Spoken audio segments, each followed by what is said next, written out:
ത്രിയേക ദൈവത്തിൻ്റെ അതിപരിശുദ്ധ നാമം വാഴ്ത്തപ്പെടുമാറാകട്ടെ. കർത്താവിൽ പ്രിയ വിശ്വാസികളുടെ സമൂഹമേ കുഞ്ഞുങ്ങളെ, നിങ്ങളെ ഏവരെയും വളരെ സ്നേഹത്തോടെ വിനയത്തോടെ പ്രഭാതവചനത്തിലേക്ക് സ്വാഗതം ചെയ്യുന്നു. ഇന്നത്തെ ദിവസത്തിൻ്റെ പ്രത്യേകത എന്ന് പറയുന്നത് ശ്രീഹാ നോമ്പിൻ്റെ 8-ാമത്തെ ദിവസം, ഈ വർഷത്തെ 174-ാമത്തെ ദിവസം. ഇന്ന് 545-ാമത്തെ എപ്പിസോഡ് പബ്ലിഷ് ചെയ്യുന്നതിനായി ദൈവത്തിൽ ശരണപ്പെടുന്നു. ഇന്നത്തെ ധ്യാന വിഷയം 13 നോമ്പിൻ്റെ 8-ാമത്തെ ദിവസം. 13 നോമ്പിൻ്റെ 8-ാമത്തെ ദിവസം. നമുക്കെല്ലാവർക്കും അറിയാവുന്നതുപോലെ കാനൂനിക നോയമ്പ് ടോട്ടൽ 5 ആണ്. 25 നോമ്പ്, 3 നോമ്പ്, 50 നോയമ്പ്, സ്ലീഹാ നോമ്പ്, 15 നോയമ്പ്. ഈ 5 കാനൂനിക നോമ്പിലും കൂടി 106 ദിവസങ്ങൾ ആണ് നമുക്ക് അനുവദിച്ചിരിക്കുന്നത് സഭ. ആ 106 ദിവസങ്ങൾ നമ്മൾ കർത്താവിൽ ശരണപ്പെട്ട് ആണോ കഴിയുന്നത് എന്ന് ഒന്ന് ചിന്തിക്കേണ്ടതുണ്ട്. ഇന്ന് സഭകൾ നമുക്ക് രോഗികൾക്കും കുട്ടികൾക്കും പല നോമ്പ് വിടുതലുകളും തന്നിട്ടുണ്ട്. എങ്കിലും അത് ആഹാരത്തിന് വേണ്ടി മാത്രമാണ് തന്നിരിക്കുന്നത് എന്നുള്ളത് മറക്കാതെ നമ്മുടെ നോമ്പ് അനുഷ്ഠിക്കേണ്ട എന്ന് ഒരു സഭയും ആരെയും പഠിപ്പിക്കുന്നില്ല. അതായത് നോമ്പിൻ്റെ 2 ചിറകുകളാണ് ഉപവാസവും പ്രാർത്ഥനയും. അത് നാം നിരന്തരമായി ചെയ്യുന്നുവെങ്കിൽ ദൈവം നമ്മളെ അനുഗ്രഹിക്കും എന്നതിന് യാതൊരു സംശയവുമില്ല. പ്രാർത്ഥന ജൽപ്പനമായി ആയിക്കൂടാ. ജൽപ്പനമാകരുത്. പൂർണ്ണ ഹൃദയത്തോടും പൂർണ്ണ ആത്മാവോടും പൂർണ്ണ ശക്തിയോടും കൂടി നാം പ്രാർത്ഥിക്കുന്നുവെങ്കിൽ മാത്രമേ അതുകൊണ്ട് പ്രയോജനം ഉണ്ടാകുകയുള്ളൂ. 3 നോയമ്പിൻ്റെയും 50 നോയമ്പിൻ്റെയും പ്രാർത്ഥന സഭ നമുക്ക് പ്രത്യേകം എഴുതി തന്നിട്ടുണ്ട്. പിതാക്കന്മാർ അതിൻ്റെ പുറകിൽ വളരെ കഠിനാധ്വാനം ചെയ്ത് നല്ല രീതിയിൽ പ്രാർത്ഥന ഏകോപിപ്പിച്ച് നമുക്ക് തന്നിരിക്കുന്നു. അതുകൂടാതെയുള്ള ബാക്കി 3 നോമ്പുകളിൽ നാം സാധാരണ നമസ്കാരമാണ് നടത്തുന്നതെങ്കിൽ തന്നെയും അത് പൂർണ്ണ ഹൃദയത്തോടും പൂർണ്ണ ആത്മാവോടും പൂർണ്ണ ശക്തിയോടും കൂടിയാണ് നാം ചെയ്യുന്നതെങ്കിൽ ദൈവം നമ്മളെ എല്ലാവരെയും അനുഗ്രഹിക്കും.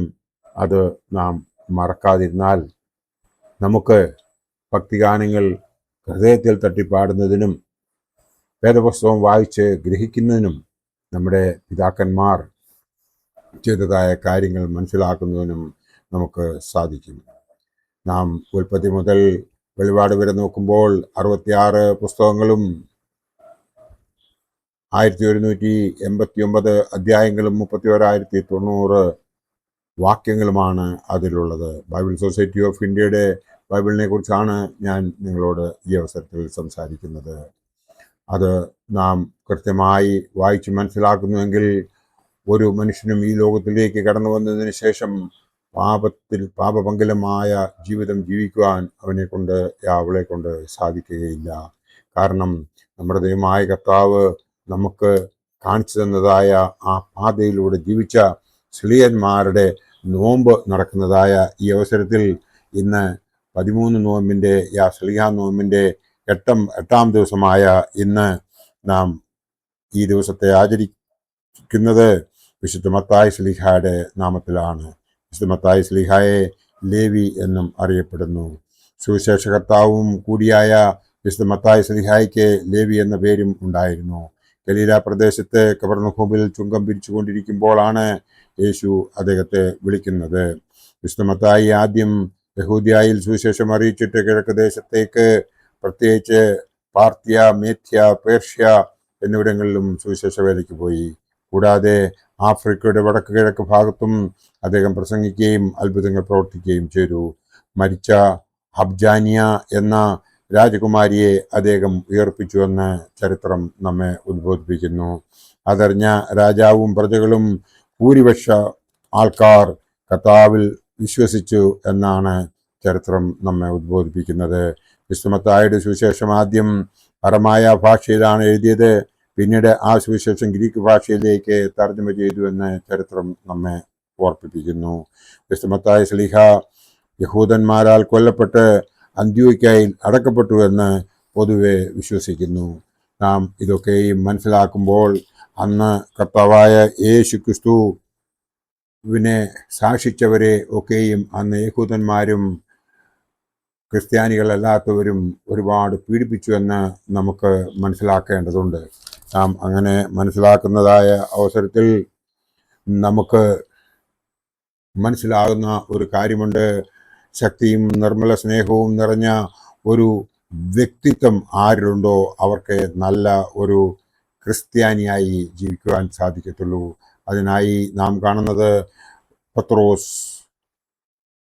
എന്ന ആ സ്ലീഹായെയാണ് നാം കാണുന്നത്. അതായത് പത്രോസ് സ്ലീഹായിലാണ് നാം അത് കാണുന്നത്. എന്നാൽ മറ്റാരും അതിൽ നിന്ന് പുറകിലാണ് എന്നല്ല പറയുന്നത്.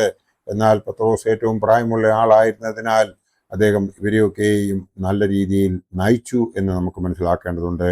ആയതുകൊണ്ട് ശിഷ്യ സമൂഹത്തിൽ ഒന്നാമനും യേശുവിൻ്റെ ഏറ്റവും ഉറ്റ ബന്ധമുള്ള ശിഷ്യന്മാരിൽ ഒരുവനായും അദ്ദേഹം പ്രതീക്ഷിക്കപ്പെട്ടു എന്നും നമുക്ക് ഇടയ്ക്ക് പറയുവാൻ സാധിക്കും. ഇവിടെ നാം ഓരോരുത്തരും മനസ്സിലാക്കേണ്ടതായ ഒരു കാര്യം എന്ന് പറയുന്നത്, വിശുദ്ധ മത്തായി ശ്ലീഹ എഴുതിയ ആ സുവിശേഷത്തിൽ 28 അധ്യായവും 1071 വാക്യങ്ങളുമുണ്ട്. പല കാര്യങ്ങളും വളരെ വിശദമായി സാധാരണ മനുഷ്യർക്ക് മനസ്സിലാകുന്ന ഭാഷയിലാണ് എഴുതിയിരിക്കുന്നത് എന്നും നമുക്ക് മനസ്സിലാകും. ആദ്യം എഴുതിയ സുവിശേഷം മർക്കോസിൻ്റെ സുവിശേഷമാണെങ്കിലും ആദ്യം നമ്മുടെ പിതാക്കന്മാർ ക്രോഡീകരിച്ചപ്പോൾ മത്തായിയുടേതാണ് ആദ്യം എടുത്ത് പുതിയ നിയമത്തിൽ വെച്ചിരിക്കുന്നത്. നാം പുതിയ നിയമം ഒന്നാകെ പഠിക്കുമ്പോൾ നമുക്ക് മനസ്സിലാകുന്നതായ ഒരു കാര്യമുണ്ട്. മത്തായി മുതൽ വെളിപാട് വരെയുള്ള പുസ്തകത്തിൽ ടോട്ടൽ 260 അധ്യായങ്ങളും 7957 വാക്യങ്ങളുമാണ് ഉള്ളത് എന്ന് നമുക്ക് ഏവർക്കും അറിയാം.